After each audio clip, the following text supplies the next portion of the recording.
Hi എല്ലാവർക്കും നമസ്കാരം. നമ്മളിന്ന് പൊളിറ്റിക്കൽ സയൻസിലെ വളരെ പ്രധാനപ്പെട്ട ഒരു ചാപ്റ്ററാണ് പഠിക്കാൻ പോകുന്നത്. ചാപ്റ്റർ 4 എക്സിക്യൂട്ടീവ് അല്ലെങ്കിൽ കാര്യനിർവഹണ വിഭാഗം. പരീക്ഷയ്ക്ക് ഉറപ്പായിട്ടും ചോദ്യങ്ങൾ വരുന്നൊരു ഭാഗമാണിത്. നമുക്കിത് വളരെ സിമ്പിളായിട്ട് എളുപ്പത്തിൽ പഠിച്ചെടുക്കാം. അപ്പോൾ നമ്മൾ ഈ ചാപ്റ്റർ എങ്ങനെയാ പഠിക്കാൻ പോകുന്നതെന്നറിയോ? ഒരു 6 സ്റ്റെപ്പായിട്ടാണ് നമ്മൾ മുന്നോട്ട് പോകുന്നത്. ആദ്യം തന്നെ എന്തിനാണ് ഈ ചാപ്റ്റർ പഠിക്കുന്നത്, ഇതിന്റെ പ്രാധാന്യം എന്താണെന്ന് നോക്കും. പിന്നെ ഈ എക്സിക്യൂട്ടീവ് എന്ന് പറഞ്ഞാൽ എന്താണെന്ന് വളരെ ലളിതമായിട്ട് നമ്മൾ മനസ്സിലാക്കും. അത് കഴിഞ്ഞ് നമ്മുടെ രാഷ്ട്രപതിയുടെയും പ്രധാനമന്ത്രിയുടെയും അധികാരങ്ങൾ എന്തൊക്കെയാണെന്ന് വിശദമായി പഠിക്കും. പിന്നെ പരീക്ഷയ്ക്കൊരു ചോദ്യം വന്നാൽ എങ്ങനെ ശരിയായി ഉത്തരം എഴുതാം, സാധാരണ വരുന്ന തെറ്റുകൾ എങ്ങനെ ഒഴിവാക്കാം എന്നൊക്കെ നോക്കും. അവസാനം പഠിച്ച കാര്യങ്ങൾ ഓർത്തിരിക്കാനുള്ള ഒരു കിടിലൻ സമ്മറിയും ഒരു സ്റ്റഡി പ്ലാനും കൂടിയുണ്ട്. ഓക്കേ, അപ്പോൾ നമുക്ക് തുടങ്ങാം നമ്മുടെ ആദ്യത്തെ സെക്ഷൻ. എന്തിനാണ് നമ്മൾ ഈ ചാപ്റ്റർ പഠിക്കുന്നത്?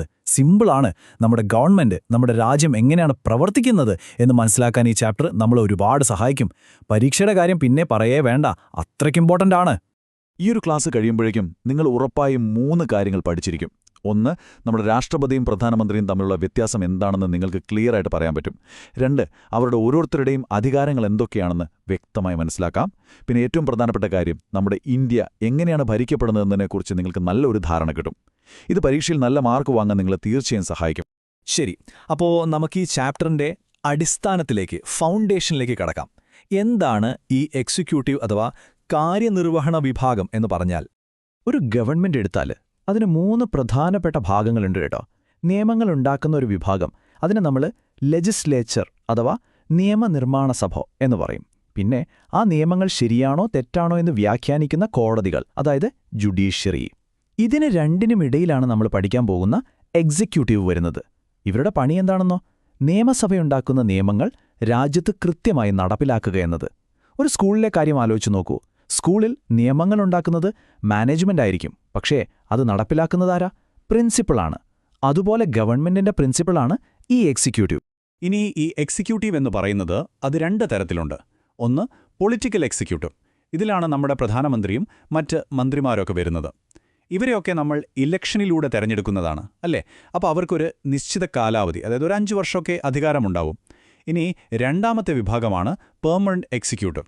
ഇവരാണ് നമ്മുടെ സിവിൽ സർവീസ് ഉദ്യോഗസ്ഥർ. നമ്മൾ കേട്ടിട്ടില്ലേ, IAS, IPS ഓഫീസർമാരൊക്കെ? അവരെല്ലാമാണിത്. ഇവരുടെ ഈ കൂട്ടത്തെയാണ് നമ്മൾ ബ്യൂറോക്രസി എന്ന് പറയുന്നത്. ഇവർ പരീക്ഷ എഴുതി മെറിറ്റിന്റെ അടിസ്ഥാനത്തിൽ വരുന്നവരാണ്. അതുകൊണ്ട് തന്നെ ഗവൺമെന്റുകൾ മാറി മാറി വന്നാലും ഇവർ സർവീസിൽ സ്ഥിരമായിട്ടുണ്ടാവും. ഓക്കെ, ഇനി നമുക്ക് ഈ ചാപ്റ്ററിലെ ഏറ്റവും പ്രധാനപ്പെട്ട ചില കാര്യങ്ങളിലേക്ക് കിടക്കാം. നമ്മൾ ആദ്യം നോക്കാൻ പോകുന്നത് നമ്മുടെ ഇന്ത്യൻ രാഷ്ട്രപതിയെക്കുറിച്ചാണ്. ലോകത്ത് നോക്കുകയാണെങ്കിൽ പ്രധാനമായും 3 തരം എക്സിക്യൂട്ടീവ് സിസ്റ്റമുകൾ കാണാം. നമ്മൾ ഇന്ത്യയിൽ ഫോളോ ചെയ്യുന്നത് പാർലമെന്ററി സിസ്റ്റമാണ്. ഇവിടെ പ്രധാനമന്ത്രിക്കാണ് ശരിക്കുള്ള അധികാരം, റിയൽ പവർ. പക്ഷേ അമേരിക്കയുടെ കാര്യമെടുത്താലോ, അവിടെ പ്രസിഡൻഷ്യൽ സിസ്റ്റമാണ്. അവിടെ എല്ലാ അധികാരവും പ്രസിഡന്റിനാണ്. ഇനി ഫ്രാൻസിലേക്ക് പോയാൽ അവിടെ ഇത് രണ്ടും ചേർന്നൊരു സിസ്റ്റമാണ്, സെമി പ്രസിഡൻഷ്യൽ സിസ്റ്റം. അവിടെ പ്രസിഡന്റിനും പ്രധാനമന്ത്രിക്കും അധികാരങ്ങൾ വീതിച്ചു നൽകിയിട്ടുണ്ട്. അപ്പോൾ നമ്മുടെ ഭരണഘടനയുണ്ടാക്കിയ ആളുകൾ എന്തിനായിരിക്കും ഈ പാർലമെന്ററി സിസ്റ്റം തന്നെ തിരഞ്ഞെടുത്തത്? അതിന് 2 പ്രധാന കാരണങ്ങളുണ്ടായിരുന്നു. ഒന്ന്, ഗവൺമെന്റിനെ എപ്പോഴും പാർലമെന്റിലെ ജനപ്രതിനിധികളോട് ഒരു ഉത്തരവാദിത്വം വേണമായിരുന്നു. അവരെ എപ്പോഴും നിയന്ത്രിക്കാൻ ഒരാൾ വേണം. 2, അധികാരം മുഴുവൻ ഒരൊറ്റ ആളുടെ കയ്യിൽ കൊടുത്താൽ ആ വ്യക്തി ചിലപ്പോൾ ഒരു ഏകാധിപതിയെപ്പോലെ ആകാൻ സാധ്യതയുണ്ടെന്ന് അവർക്ക് തോന്നി. ആ ഒരു അപകടം ഒഴിവാക്കാനാണ് ഈ സിസ്റ്റം നമ്മൾ തിരഞ്ഞെടുത്തത്. ഈ സ്ക്രീനിൽ കാണുന്ന ആർട്ടിക്കിൾ 74(1) ഇത് വളരെ വളരെ പ്രധാനപ്പെട്ടതാ. ഇതിലെന്താ പറയുന്നത്? രാഷ്ട്രപതിക്ക് സഹായവും ഉപദേശവും നൽകാൻ പ്രധാനമന്ത്രിയുടെ നേതൃത്വത്തിൽ ഒരു മന്ത്രിസഭ ഉണ്ടായിരിക്കണം. ആ ഉപദേശം അനുസരിച്ച് വേണം രാഷ്ട്രപതി പ്രവർത്തിക്കാൻ. അതിലെ ഷാൽ ആക്ട് എന്ന വാക്ക് കണ്ടോ? അതിന്റെ അർത്ഥം ആ ഉപദേശം സ്വീകരിക്കുന്നത് രാഷ്ട്രപതിയുടെ ഒരു കടമയാണ്, അതിൽ ഓപ്ഷനല്ല, നിർബന്ധമാണെന്നാണ്. പക്ഷേ എപ്പോഴും ഇങ്ങനെ ഉപദേശം കേട്ട് മാത്രം പ്രവർത്തിക്കാനാണോ രാഷ്ട്രപതി? അല്ല, ചില പ്രത്യേക സാഹചര്യങ്ങളിൽ അദ്ദേഹത്തിന് സ്വന്തമായിട്ട് ചില തീരുമാനങ്ങൾ എടുക്കാം. ഇതിനെയാണ് നമ്മൾ വിവേചനാധികാരങ്ങൾ എന്ന് പറയുന്നത്. പ്രധാനമായും 3 എണ്ണമുണ്ട്. 1, മന്ത്രിസഭ കൊടുക്കുന്ന ഉപദേശം ഇതൊന്നുകൂടി ആലോചിക്കൂ എന്ന് പറഞ്ഞ് തിരിച്ചയക്കാം. 2, പാർലമെന്റ് പാസാക്കി അയക്കുന്ന ബില്ലുകളിൽ ഒപ്പിടാതെ അത് അനിശ്ചിതകാലത്തേക്ക് കയ്യിൽ വയ്ക്കാം. ഇതിനൊരു പ്രത്യേക പേരുണ്ട്, പോക്കറ്റ് വീറ്റോ. ഒരു കത്ത് നമ്മുടെ പോക്കറ്റിലിട്ടിട്ട് നമ്മൾ മറന്നുപോകുന്നില്ലേ? അതുപോലെ ബില്ലിന്റെ കാര്യത്തിൽ ഒരു തീരുമാനവും എടുക്കാതിരിക്കാം. പിന്നെ 3-മത്തത്, ഒരു ഇലക്ഷൻ കഴിഞ്ഞിട്ട് ഒരു പാർട്ടിക്കും വ്യക്തമായ ഭൂരിപക്ഷം കിട്ടിയില്ല എന്ന് കരുതുക. അപ്പോൾ ആരെ പ്രധാനമന്ത്രിയാക്കണം എന്ന് തീരുമാനിക്കാനുള്ള അധികാരം രാഷ്ട്രപതിക്കാണ്. അപ്പം നമ്മൾ കണ്ടു രാഷ്ട്രപതിക്ക് അധികാരം കുറവാണെന്ന്. അപ്പോൾ പിന്നെ ആർക്കാണ് ശരിക്കുള്ള അധികാരം? അതാണ് ചോദ്യം. ഉത്തരം സിമ്പിളാണ്, നമ്മുടെ പ്രധാനമന്ത്രിക്ക്.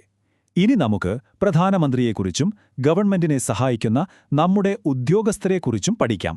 നമ്മൾ നേരത്തെ പറഞ്ഞതുപോലെ നമ്മുടെ രാഷ്ട്രപതി രാജ്യത്തിന്റെ തലവനാണെങ്കിലും ഗവൺമെന്റിന്റെ തലവൻ പ്രധാനമന്ത്രിയാണ്. യഥാർത്ഥ അധികാരം മുഴുവൻ പ്രധാനമന്ത്രിയുടെ കയ്യിലാണ്. അതുകൊണ്ടാണ് നമ്മുടെ ആദ്യത്തെ പ്രധാനമന്ത്രി ജവഹർലാൽ നെഹ്റു പ്രധാനമന്ത്രിയെ ഗവൺമെന്റിന്റെ അച്ചുതണ്ട് എന്ന് വിളിച്ചത്. എല്ലാ കാര്യങ്ങളും കറങ്ങുന്നത് പ്രധാനമന്ത്രിക്ക് ചുറ്റുമാണ്. നമ്മുടെ പാർലമെന്ററി സിസ്റ്റത്തിലെ ഏറ്റവും പ്രധാനപ്പെട്ട ഒരു നിയമമാണ് ഈ കൂട്ടുത്തരവാദിത്തം. എന്താണിതിന്റെ അർത്ഥം? മന്ത്രിസഭ എന്നു പറയുന്നത് ഒരു ടീം പോലെയാണ്. ഒരു തീരുമാനമെടുത്താൽ അതിന്റെ ഉത്തരവാദിത്വം എല്ലാ മന്ത്രിമാർക്കും ഒരുപോലെയാണ്. ഒരു ഫുട്ബോൾ ടീം തോൽക്കുമ്പോൾ ഒരു കളിക്കാരനെ മാത്രമല്ലല്ലോ നമ്മൾ കുറ്റം പറയുക, ടീം മൊത്തത്തിലല്ലേ തോൽക്കുന്നത്. അതുപോലെ ഒരു മന്ത്രിക്കെതിരെ ലോക്സഭയിൽ അവിശ്വാസം പാസാക്കിയാൽ ആ ഒരു മന്ത്രി മാത്രമല്ല പോകുന്നത്, ഗവൺമെന്റ് മുഴുവനായി രാജിവെക്കേണ്ടി വരും. അതായത് ഒന്നുകിൽ അവർ ഒരുമിച്ച് നിൽക്കും, അല്ലെങ്കിൽ ഒരുമിച്ച് വീഴും. ശരി, ഗവൺമെന്റ് ഒരുപാട് നയങ്ങളും നിയമങ്ങളുമൊക്കെ ഉണ്ടാക്കുന്നുണ്ട്. ഇതൊക്കെ ജനങ്ങളിലേക്ക് എങ്ങനെയാണ് എത്തുന്നത്? അവിടെയാണ് നമ്മുടെ പെർമനന്റ് എക്സിക്യൂട്ടീവിന്റെ, അതായത് ബ്യൂറോക്രസിയുടെ റോൾ വരുന്നത്. ഈ സിവിൽ സർവീസ് ഉദ്യോഗസ്ഥരാണ് മന്ത്രിമാരെ നിയമങ്ങൾ ഉണ്ടാക്കാൻ സഹായിക്കുന്നതും അത് നടപ്പിലാക്കുന്നതും. ഇവരുടെ ഏറ്റവും പ്രധാനപ്പെട്ട ഒരു സ്വഭാവം എന്താണെന്നറിയുമോ? അവർ രാഷ്ട്രീയമായി നിഷ്പക്ഷരായിരിക്കണം. അതായത് ഏത് പാർട്ടി ഭരിച്ചാലും അവർ പുതിയ ഗവൺമെന്റിന് കീഴിൽ വിശ്വസ്തയോടെ ജോലി ചെയ്യണം. UPSC പോലുള്ള ഏജൻസികളാണ് ഇവരെ മെറിറ്റിന്റെ അടിസ്ഥാനത്തിൽ തിരഞ്ഞെടുക്കുന്നത്.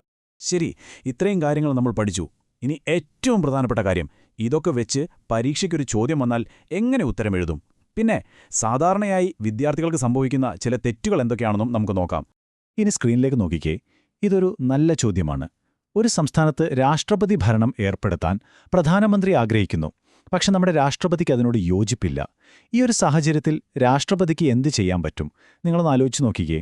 നമ്മളിപ്പോൾ പഠിച്ച കാര്യങ്ങൾ വെച്ച് ഇതിനുത്തരം പറയാൻ പറ്റുന്നുണ്ടോ എന്ന്. ഇതിനെങ്ങനെ ഉത്തരം എഴുതാമെന്ന് ഞാൻ പറഞ്ഞുതരാം. ആദ്യം തന്നെ ചോദ്യം ശരിക്കും മനസ്സിലാക്കുക. ഇവിടെ രാഷ്ട്രപതിയുടെ വിവേചനാധികാരത്തെക്കുറിച്ചാണ് ചോദിച്ചിരിക്കുന്നത്, അല്ലേ? നമ്മൾ പഠിച്ചതനുസരിച്ച് രാഷ്ട്രപതിക്ക് പ്രധാനമന്ത്രിയുടെ ഉപദേശം ഒന്നുകൂടി പരിശോധിക്കാൻ വേണ്ടി തിരിച്ചയക്കാം. അതിൽ മാറ്റം വരുത്താൻ ആവശ്യപ്പെടാം. പക്ഷേ പ്രധാനമന്ത്രിയും മന്ത്രിസഭയും അതേ ഉപദേശം തന്നെ വീണ്ടും നൽകിയാൽ നമ്മുടെ ഭരണഘടനയനുസരിച്ച് രാഷ്ട്രപതി അത് അംഗീകരിച്ചേ മതിയാവൂ. അതാണിവിടുത്തെ പോയിന്റ്. പരീക്ഷ എഴുതുമ്പോൾ സാധാരണയായി 2 തെറ്റുകൾ കുട്ടികൾ വരുത്താറുണ്ട്. ഇത് നിങ്ങൾ പ്രത്യേകം ശ്രദ്ധിക്കണം. ഒന്നാമതായി, നമ്മുടെ ഇന്ത്യൻ രാഷ്ട്രപതി അമേരിക്കൻ പ്രസിഡന്റിനെ പോലെ വലിയ അധികാരങ്ങളുള്ള ആളാണെന്നൊരിക്കലും എഴുതിവെക്കരുത്. നമ്മുടെ രാഷ്ട്രപതി നാമമാത്രമായ തലവനാണ്.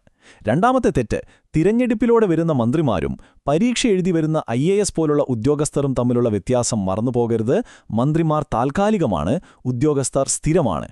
ഈ വ്യത്യാസം എപ്പോഴും ഓർമ്മയിൽ വേണം. അപ്പം നമ്മൾ ഈ ചാപ്റ്ററിലെ മിക്കവാറും എല്ലാ കാര്യങ്ങളും പഠിച്ചു കഴിഞ്ഞു. ഇനി നമുക്ക് പഠിച്ചതെല്ലാം പെട്ടെന്നൊന്ന് ഓർത്തെടുക്കാം.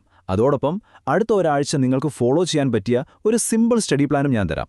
പരീക്ഷയ്ക്ക് പോകുന്നതിന് മുൻപ് ഈ 4 പോയിന്റുകൾ നിങ്ങളുടെ മനസ്സിൽ ഉറപ്പായും വേണം. 1, ഇന്ത്യയിലുള്ളത് പാർലമെന്ററി സിസ്റ്റമാണ്, അതുകൊണ്ട് യഥാർത്ഥ അധികാരം പ്രധാനമന്ത്രിക്കാണ്.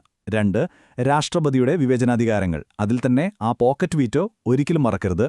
3, കൂട്ടുത്തരവാദിത്തം, അതായത് മന്ത്രിസഭ ഒരുമിച്ച് നിൽക്കുന്നു, ഒരുമിച്ച് വീഴുന്നു. 4ാമത്തേത്, പൊളിറ്റിക്കൽ എക്സിക്യൂട്ടീവും പെർമനന്റ് എക്സിക്യൂട്ടീവും തമ്മിലുള്ള അടിസ്ഥാനപരമായ വ്യത്യാസം. ഈ 4 കാര്യങ്ങളിൽ നിന്ന് ഉറപ്പായും ചോദ്യങ്ങളുണ്ടാവും. ഇനി നമുക്ക് കുറച്ച് പ്രധാനപ്പെട്ട വാക്കുകൾ ഒന്നുകൂടി നോക്കാം. പരീക്ഷയുടെ തലേ ദിവസം ഓർക്കാൻ വേണ്ടിയാണിത്. എക്സിക്യൂട്ടീവ്, നിയമം നടപ്പിലാക്കുന്ന വിഭാഗം. ആർട്ടിക്കിൾ 74(1) രാഷ്ട്രപതി മന്ത്രിസഭയുടെ ഉപദേശം അനുസരിച്ച് പ്രവർത്തിക്കണം. പോക്കറ്റ് വീറ്റോ, ഒരു ബില്ലിൽ തീരുമാനമെടുക്കാതെ അനിശ്ചിതമായി മാറ്റിവെക്കാനുള്ള രാഷ്ട്രപതിയുടെ അധികാരം. കൂട്ടുത്തരവാദിത്വം, മന്ത്രിസഭയുടെ കൂട്ടായ ഉത്തരവാദിത്വം. ഇനി പരീക്ഷയ്ക്ക് ഒരാഴ്ചയല്ലേ ഉള്ളൂ, പേടിക്കേ വേണ്ട. ഈ ഒരു പ്ലാൻ ഫോളോ ചെയ്താൽ മതി. ആദ്യത്തെ 2 ദിവസം ഈ ക്ലാസ് ഒന്നുകൂടി കണ്ട് പ്രധാനപ്പെട്ട പോയിന്റുകൾ സ്വന്തമായി ഒരു നോട്ടിൽ എഴുതിയെടുക്കുക. അടുത്ത 2 ദിവസം ടെക്സ്റ്റ് ബുക്കിലെ ഈ ചാപ്റ്റർ നന്നായിട്ടൊന്ന് വായിക്കുക. അതിനുശേഷമുള്ള ദിവസങ്ങളിൽ ടെക്സ്റ്റ് ബുക്കിന് പിന്നിലുള്ള ചോദ്യങ്ങൾക്ക് ഉത്തരം എഴുതി പരിശീലിക്കുക. അവസാനത്തെ ദിവസം വേറെയൊന്നും പുതിയതായി പഠിക്കരുത്. നിങ്ങൾ തയ്യാറാക്കിയ ആ നോട്ടുകൾ മാത്രം വീണ്ടും വീണ്ടും വായിച്ച് റിവിഷൻ ചെയ്യുക. അപ്പോൾ ഈ ചാപ്റ്ററിലെ പ്രധാനപ്പെട്ട എല്ലാ കാര്യങ്ങളും നിങ്ങളിപ്പോൾ പഠിച്ചു കഴിഞ്ഞു. ഇനി വേണ്ടത് കുറച്ച് പ്രാക്ടീസാണ്. നല്ല ആത്മവിശ്വാസത്തോടെ ഇരിക്കുക, നന്നായി പരിശീലിക്കുക. നിങ്ങൾക്ക് തീർച്ചയായും പരീക്ഷയിലും മികച്ച മാർക്ക് നേടാൻ സാധിക്കും. എല്ലാവർക്കും എൻ്റെ എല്ലാവിധ ആശംസകളും. All the best.